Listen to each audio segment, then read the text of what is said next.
Hey, what's up everybody? I'm Jesse.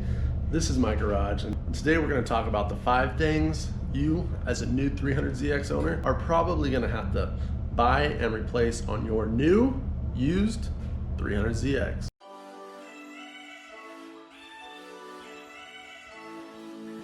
Number 1 on the list, hatch struts. Probably overlooked, you might not be thinking about it, but there's a good chance on your 30-year-old car these are probably going to be worn out. I know what you're saying, Jesse, but yours is up. It looks fine. It does. That is because we just replaced them. And if you want to see that video, make sure and check out some of the other videos. We are going to do a video series on all 5 issues and replacing them. And this one we already did. So make sure and check out that video. One thing that'll happen, and you can see in the other video, as not only will these sag and not hold your hatch up, but they will actually start to leak.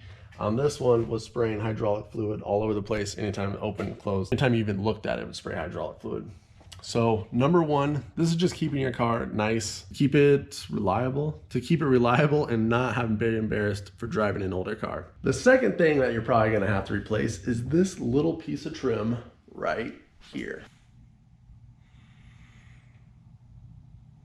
As you can see, not only does that look hideous, it's also letting a lot of water underneath of it, and any kind of debris that gets in there will just sit and rot, and rust is coming your way, no good. And there's a reason why on most used 300ZXs, that's broken, and I'm gonna tell you right now. All right, well, there is our destroyed piece of trim, and what is underneath of it? You guessed it, it is the battery. Now, when people go to replace that battery, they don't take the time to remove the piece of trim. And if you watch my battery replacement video on the 350Z, you'll see it lives in the same spot and has the same problem. But as long as you take the extra time to remove the trim before you remove your battery, you can avoid that whole situation. But at this point, most of them are broken, plus they get brittle and wore out over time. So it's almost inevitable. Most of the trim needs to be replaced anyways. But this one is major and it's probably broken. So what I'm gonna do, as you can see, there's no battery tie down on this either. So someone threw a battery, didn't even take the time. I'm gonna get this all cleaned up. We'll replace this piece of trim. We'll be back at it. Now there's a couple options on that piece of trim. I got a replacement one from a place called Iconic, I think. It's a fiberglass replica piece, cheaper, about 60 bucks. The OEM piece is like $260. There is another option. I found out after I ordered the fiberglass piece that there is another ABS piece that comes from Innovations, I believe it is, which we'll be talking about later when we get into the inside of the car. But they have a replica piece. It's roughly about $60 to $80 too. I would have got that over the fiberglass just because of the ABS has a little bit more flex, but we did get the fiberglass, and let me check that out. All right, here's our replacement piece for that area. No matter what replacement piece you get, it will look 100% better than this piece. They do have an option to get the whole cowl all the way across, but I figured that one's not broken. We'll go ahead and paint this anyways, so we'll just refresh that whole section. But that's number 2 on what you're probably gonna have to order.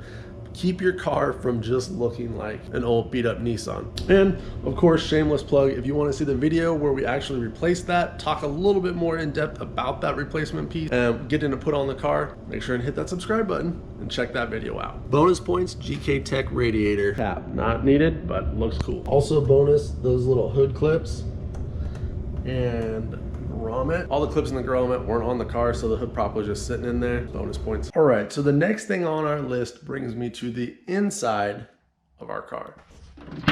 That is your driver's side seat. As you can tell, this one, it's just not gonna cut it. A lot of times you'll see a wear here. This is actually the most common place I see wear, is in this bolster right here from sliding in and out. This one, as you can tell, has got a little tear, but honestly, overall, it's not terrible. This one, the seat really got, just the leather dried out, stretched, cracked.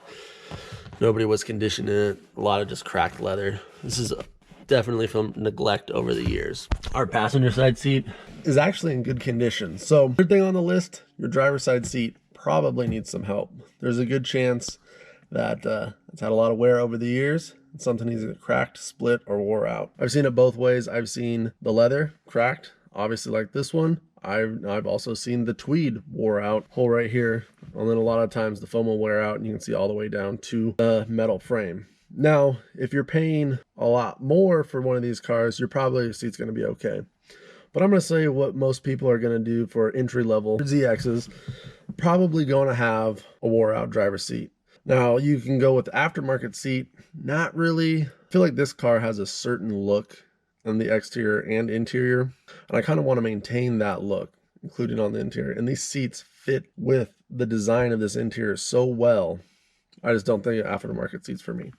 Now on the S13, yeah, we're definitely got some aftermarket seats for that one. Even the 350Z, I'd say it's a little bit more sporty. You could get away with it a little bit more. This one I feel like it's just designed out, and how much design they put into the 300ZX, they really had a specific style, feel that the whole car all the way through. So that's why aftermarket seats aren't going to be for me on this build. Another thing you can do, seat covers. Just cover up the damage and pretend like it's not there, I guess.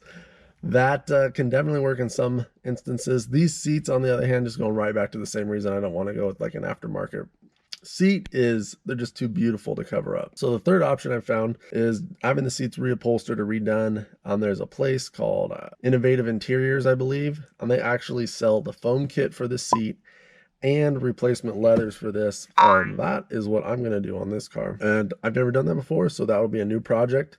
You can join me on that and see how that turns out, but I'm pretty confident we'll be able to do that, replace these seats and make them look new, I guess. All right, so that's for the third thing on the list, your driver's side seat. Other notable mentions inside your interior. I mean, these do wear out. On that same place, you can get replacement pieces for here. Definitely getting, this is ridiculous. That's wore. Just little stuff like have this piece, but sometimes it goes bad. And if you're going to do depending on what stereo you're going to do, you might need a double din. I happen to have one of these out of a 240, so we'll just put that. That's the stereo that we got. It's super awesome and was $17. So if you haven't seen that video, check that out. $17 is pretty ridiculously awesome for that. I'm actually going to put one in the S13 too and take out the CD player that's in there because, come on, it's 2021. Who has a CD player, or who has a CDs now? And gauge cluster. That is definitely, my gauge cluster doesn't work. The speedo, the tach, and the oil pressure gauge all don't work. Pretty common for these gauge clusters to go bad. So other notable mention, and of course steering wheel, because if you're going to go through all this work of restoring these cars, making it cool, replacing the seats, you can have your steering wheel looking like straight junk. So those are just other notable mentions for that. But number 3, driver's side seat. All right, next thing on the list, not the wheels and tires. Those are an honorable mention. I'm sure you're gonna want to do something about that. But your suspension. This is probably a little bit more fun. This modification maintenance on the list. Everybody's probably like, oh, turbos, blah, blah, blah. You know what we do? Hatch struts, our windshield cowl, driver's side seat. Now talking about suspension, strut and spring combination. Now in this case, I'm talking about coilovers. Coilover setup for this car. No, it's on there like KRB, KYB, something like that. Aftermarket ones. Who knows how long they've been on there. They're rough. They don't ride very great. They're wore out too. So, and then if you have your stock suspension on there, good night, you know that's no good. And then if someone's put some cheap springs, some cheaper coilovers or something on there, probably isn't riding great. Not only, this will let you adjust ride height too, get all that good stuff. That is 4th on our list, is put some coilovers on it, something fun, a little bit of modification, not necessarily just maintenance one. But other notable mentions are basically all the other suspension component parts. We do have a set of all the control arms, upper control arms, rear, all that stuff we'll be putting on this, along with new bushings and all that good stuff. So notable mentions, everything suspension related. Now that we talked about that, let's go to the last and final thing on our list of top 5 things you need for your new used 300ZX. All right, so last on our list is this guy right here. Your front fascia, also front bumper cover, whatever you want to call it. As you can see, this one, it's got some damage. This piece would actually be missing. Props to whoever went ahead and saved this bumper and zip tied that. Good on you, because I've seen so many bumpers that either they let them just go and sag, rip off, missing that part, cut it off, doesn't matter. This is actually a really cool part of this bumper. I'm glad it was saved. And so you say saved, okay, well, what are you gonna do? It's still broken. We can't necessarily rock zip ties. So we have a couple different options here. And option number 1 is, of course, just replace the bumper with a stock OEM Nissan front bumper. Pretty expensive and getting pretty hard to find, let's be honest here. Number 2 is on that stock bumper, we could go with that 99 spec. That's when they changed the front end of this vehicle in Japan. That bumper on there, that bumper's pretty cool. I mean, it's still a chunk of change. I think like at least $500 to $800 for the complete, all the support, everything you need. Okay, no problem. We're working on cars. Just how it is. I think that's a mod that a lot of people do. And I wanted to retain the original look of this car, the 93, that 90s Nissan 300ZX look. Option number 3 is we can just go aftermarket altogether, get an aftermarket fiberglass, even polyurethane bumper. Z-Twin really makes a sick one. I really like their kind of like flagship model front bumper. I do like that one a lot. It probably cost you about $900 to get that. Looks awesome. But like I said, I want to retain this 93 vibe OEM plus kind of style look of this 300ZX for now. Doesn't mean that we might not get that Z-Twin in the future, but for right now, I kind of want to just keep this vibe.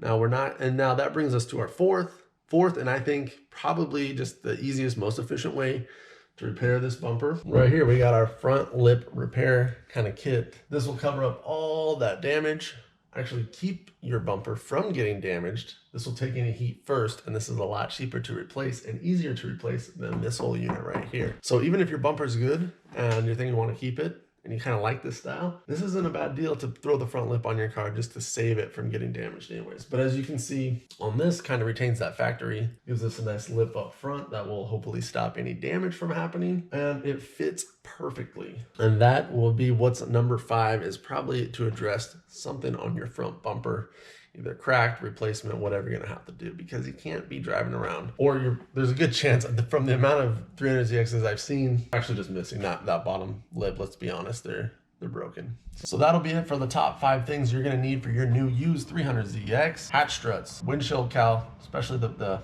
passenger side windshield cowl, driver's side seat, throw some coilovers on there, suspension components, and then your front bumper, and how to stop that from looking destroyed, looking raggedy, and looking like a broke 90s Nissan. Thank you so much for watching. If you got any value out of this, hit that like button. If you want to see more on this, you want to see this go on, you want to see us fix those front seats, cowl replacement, this whole project car, and all the other project cars I have on this channel, hit that subscribe button. Go ahead and hit the bell notification, then you'll know when they come out too. So thank you so much for watching. As always, I will see you on the next one.